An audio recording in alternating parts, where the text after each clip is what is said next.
What if I told you the U.S. is running out of plumbers, electricians, and carpenters? And what if I went on to say that I believe that some of you, not all of you, are part of this very big problem? This problem has a solution, and it comes with a big paycheck, which makes you then go on to wonder, if the solution has a big paycheck, then why is there a problem to begin with? And it leads me back to why this is happening. We're going to talk all about this, how to solve this problem, and the part you will play right after this message from our sponsor, VCG Construction. Want to help out the channel? Head on over to the merch store. You get hats, hoodies, t-shirt. Link will be in the description below. The reason we're even making this video was we were having a discussion in the VCG Construction Discord. The insights from everybody were incredible. It's a very passionate subject for me because I grew up in the trades, and when I started, things aren't quite the same as they were back then. I'm going to break it all down for you, so stick around. The U.S. is facing a serious skilled labor shortage. A lot of you are wondering why. We asked the very cool gang members in our Discord what their thoughts were, and here's what they had to say. Retirements, older people leaving the workforce. And Randy Matthews said, I worked with a guy many moons ago. Now he's retired, and there's no one filling his spot. Lack of new talent. Fewer young people are choosing the trades. Nathan 101 added that when he started, there was this idea on his job site where he worked that the older tradespeople would only teach you enough to get by. They, in their minds, thought that they were training their replacements.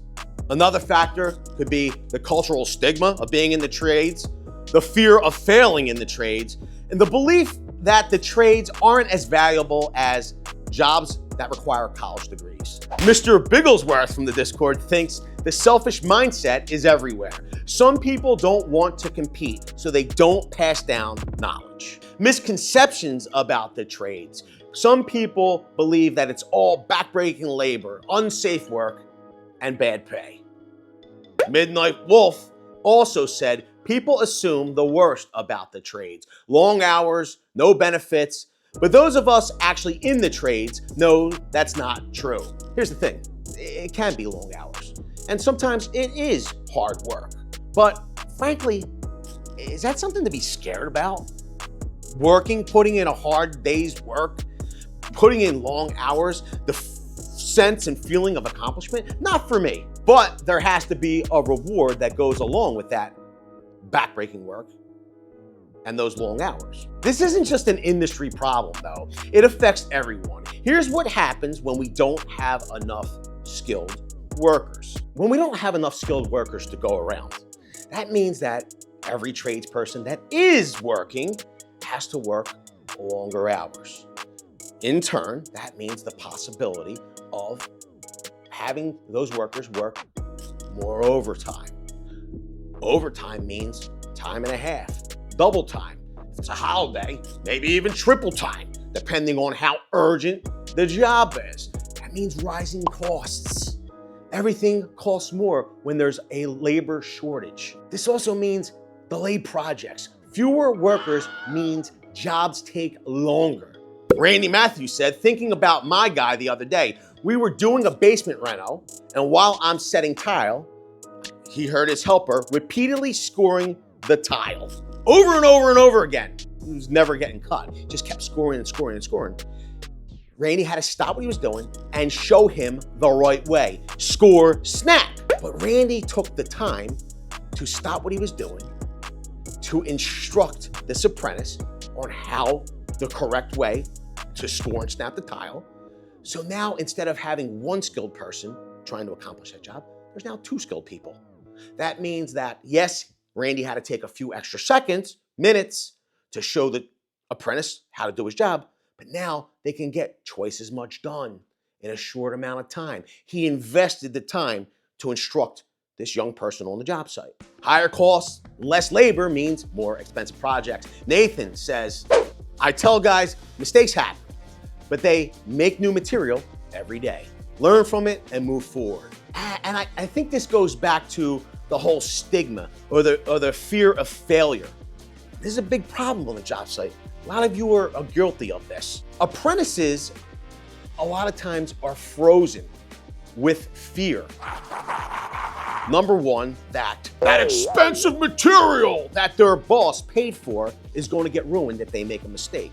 Number two, even if the material's not expensive, if they just make a mistake, then they're afraid that their coworkers are going to ridicule them. Or they get ridiculed when they ask a question that seems very routine to experienced trade people. So you know what happens? Those apprentices stop asking questions. Then they never learn. And then they become frustrated because they can't move up in the trades. They can't get a promotion. They quit and they leave because they don't want to be ridiculed for either making a mistake or simply trying to learn more and asking a question that seems trivial to you, but means a whole lot to them. It's gotta stop. You know where that undervalued feeling comes from though? It comes from you, inside. Every time I hear a contractor say things like, come to us for an estimate last, or we'll beat anyone else's estimate, you are literally racing to the bottom. If you're selling your jobs by price alone, your price will never be cheap enough. We have to stop doing this to one another. There's a reason why when you become an attorney or a doctor, you have to take ethics courses. Maybe when you go to trade school, that's the one thing from college that they should actually include. You shouldn't be trying to dog out your neighbor for a job and I'll use their estimate. Listen, free estimates aren't free. When we come up with an estimate for a job, it takes man hours, it takes time, it takes resources. Then to have some other competing contractor come in and say, yeah, I'll save you some money. What's the price to beat? Well, of course he can beat the price. He didn't have to put the money, time, effort, resources into estimating that job.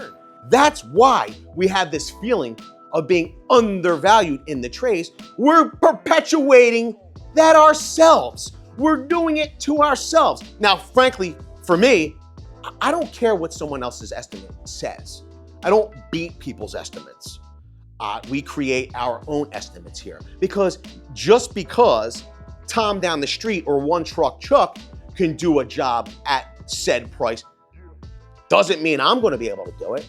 And when people ask me to beat one truck Chuck's price for my work, I would say I can't do my work at one truck Chuck's price because if I did, then you get one truck Chuck's results. I know what we're worth. I know what our value is. I'm asking all of you to please know what your value is. Now, there's nothing worse for morale than a crew walking on eggshells because of some self-important manager or one of the tradespeople that knows everything or knows more, that ridicules or critiques everyone because they might not know as much as them. What happens is that because of these snippy answers from this tradesperson that is good at what he does, no doubt about it. He knows what he's doing. The thing is that people become afraid to approach that tradesperson for advice or answers to a problem. And then everyone on the job site is walking on eggshells. We have to stop this. We have to want to help our teammates. A huge part of solving the problems comes down to the people who have already built their careers in the trades, our veterans in the industry. Right now, many skilled workers are retiring, and if they leave without passing down their knowledge, the gap just gets wider. Mentorship and training are key. You have to create a positive work environment because new workers are more likely to stay if they feel valued and supported. They feel like they can win. Here's a funny part of the chat from the Discord from Mr. Bigglesworth. It's like the whole no one wants to work thing. That's one of the things that I hear. It's rampant. No one wants to work. Everyone's afraid of hard work. Here's the thing. People aren't afraid necessarily of hard work. Sometimes no one wants to work for you because you make them miserable. No one wants to be on this person's crew because everyone's miserable being around them. It's terrible for morale. Midnight Wolf added that some guys just won't quit giving one-liners for notes or advice instead of actually teaching. We need structured mentorship. And instead of gatekeeping knowledge, veteran tradespeople should help to train the workforce of the future. Nathan 101 was so excited about the prospect of having new helpers on the job. He said he's ready to help out. So if you know anyone interested in an apprenticeship, send them his way because Southern Wisconsin is now hiring. And if we want to keep the industry strong, experienced tradespeople need to take pride in passing down their knowledge. The best in the business don't just build things, they build the next generation. One of the biggest incentives for getting in the trades is the pay. The top paying trades job based on data from TRDSF.com are HVAC technicians. They bring home $50,000 to $70,000 a year. Plumbers and pipe fitters earn $55,000 to $85,000 per year. Electricians can make between $50,000 to $80,000 per year. Crane operators get paid $60,000 to $90,000 per year. And construction managers can earn between $80,000 to $120,000 per year. While a lot of people are drowning in student loans, trade workers are already making money and building their careers. I think the trades are one of the last places where you can make great money without needing a degree. Midnight Wolf started in the trades right out of high school. Was the best decision that he ever made, is what he has told us. The skilled trades need workers. And if you're considering it, now is the time. And if you're already in the industry, keep on passing that knowledge down. Shout out to the very cool gang over on the Discord for sharing their experiences. And if you wanted to join the conversation, consider becoming a channel member. You'd have immediate access to the Discord. You could keep the conversation going. But let me know down in the comment section below. We want to hear some of your experiences when you first got started in the trades compared to how they're going if you're still in the trades now.